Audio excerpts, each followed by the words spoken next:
Haematology চ্যাপ্টারে last যেটা হচ্ছে আপনাদের ডিজিজ বা হচ্ছে কন্ডিশন, সেটা হচ্ছে আপনার এই থ্রোম্বোসাইটোপেনিয়া। থ্রোম্বোসাইটোপেনিয়া আমরা আগেও পড়ছি, তারপরও আরেকবার দেখি।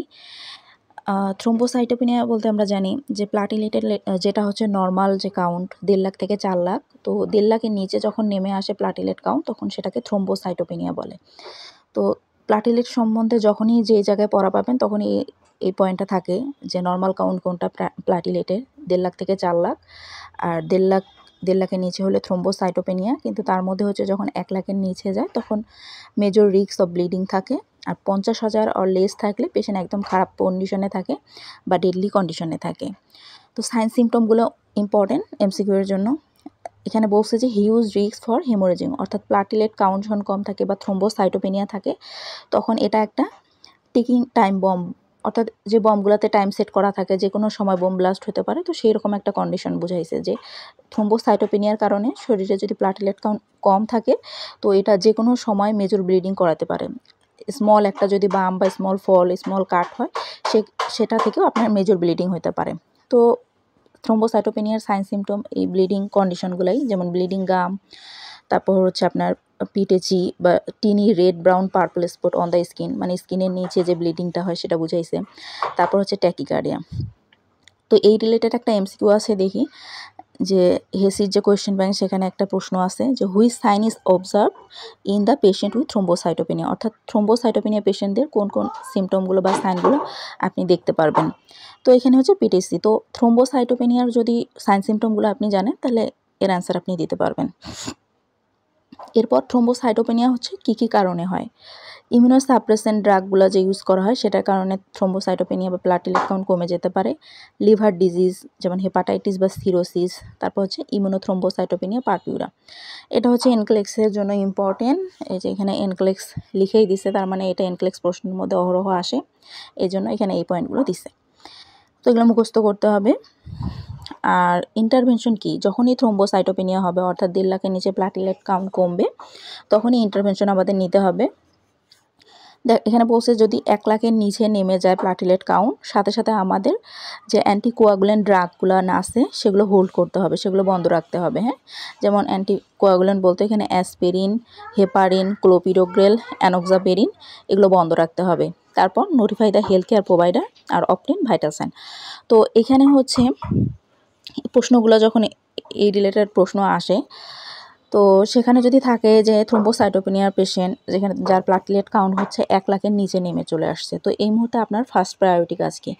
যখনই প্রায়োরিটি প্রশ্ন থাকবে তখনই কিন্তু আপনার প্রথম যে কাজটা কি সেটা আপনার অ্যান্সার দাগাতে হবে। আর যদি সিলেক্ট অল দ্যাট থাকে, মানে কোনটা কোনটা রাইট সেটা সবগুলো আপনাকে দাগাতে বলে, তাহলে আপনার সবগুলো অ্যান্সারই হবে। যেমন হোল্ড দ্য অ্যান্টিকোয়াগুলেন্ট বা heparin, notify the health care provider, obtain vital sign, এগুলো সবগুলোই হবে। যদি প্রায়োরিটি প্রশ্ন জিজ্ঞেস করে যে প্রায়োরিটি কাজটা কি আপনার, তখন কিন্তু আপনার মাথায় রাখতে হবে যে আপনার হাতে করণীয় কিছু আছে কি না। হ্যাঁ, যদি আপনার কাছে কিছু করার থাকে তাহলে সেটাই হচ্ছে আপনার প্রায়োরিটি, মানে যে জিনিসটা আপনার পেশেন্টকে আগে বাঁচাতে পারে। তো আপনি আগে নোটিফাই করলেন হেলথ কেয়ার প্রোভাইডারকে, কিন্তু আপনি হেপারিন বন্ধ করলেন না, তাহলে তো আর পেশেন্ট ঠিক হইলো না বা বেঁচে গেল না।